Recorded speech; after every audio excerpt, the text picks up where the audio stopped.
అవాస్తవాలకు మధ్య పొంతన లేకుండా ఈ ప్రభుత్వం వ్యవహరిస్తుంది అనడానికి కొన్ని ఆధారాలు ఉదాహరణలతో కూడా మేము ముందుకు తీసుకొచ్చే ప్రయత్నం అయితే చేశా.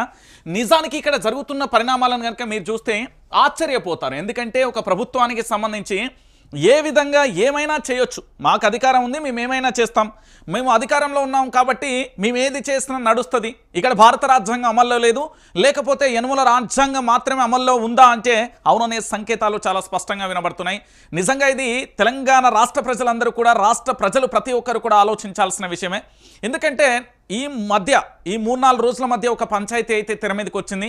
దాన్ని చూసినప్పటి నుండి ఆసక్తికరమైన అంశాలు కూడా తెర మీదకి వస్తున్నాయి. నిజంగా ఇలాంటి పరిస్థితి తెలంగాణలో ఉందా? ఇలాంటి ప్రభుత్వమా? కేటీఆర్కు సంబంధించి అరెస్టు విషయంలో తహతహలాడిన కాంగ్రెస్ పార్టీ ఇప్పుడు సైలెంట్ అయిపోయిన పరిస్థితి కనబడింది. మొట్టమొదటిసారిగా అనేక రకాల కేసులు, మొన్నటి వరకు ఫార్ములా ఈ రేస్ కేసు అని, అంతకుముందు ఫామ్ హౌస్ కేసు అని, అంతకుముందు మరోటి అంటూ రకరకాలుగా చెప్పుకుంటూ వచ్చిన పరిస్థితి చూసాం. సో ఇలాంటి పరిణామాలలోనే మళ్ళొక్కసారి కేటీఆర్ అనుచరులకు సంబంధించి, తన స్నేహితులకు సంబంధించి, తన బంధువులకు సంబంధించి మళ్ళీ నిఘా పెట్టి ఏదో చేద్దాం అనే కాడికి ప్రభుత్వం ఉబలాట పడిపోతున్న పరిస్థితి కనబడుతుంది. నిజానికి పత్రికలను చూస్తే కూడా కాస్త ఆశ్చర్యం అనిపిస్తుంది. ఇది జర్నలిజమా లేకపోతే పార్టీలకు సంబంధించిన కరపత్రమా అనే విధంగా మారిపోయింది అని చెప్పడానికి కూడా సాక్ష్యాలు ఉన్నాయి. ఒకసారి నేను ఒక అంశాన్ని చూపెడతా, మీరందరూ కూడా ఆలోచించండి.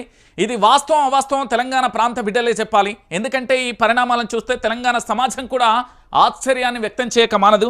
నిజానికి ఒకసారి చూడండి, ఇక్కడ బీఆర్ఎస్ ఎమ్మెల్సీ పోచంపల్లి శ్రీనివాసరెడ్డి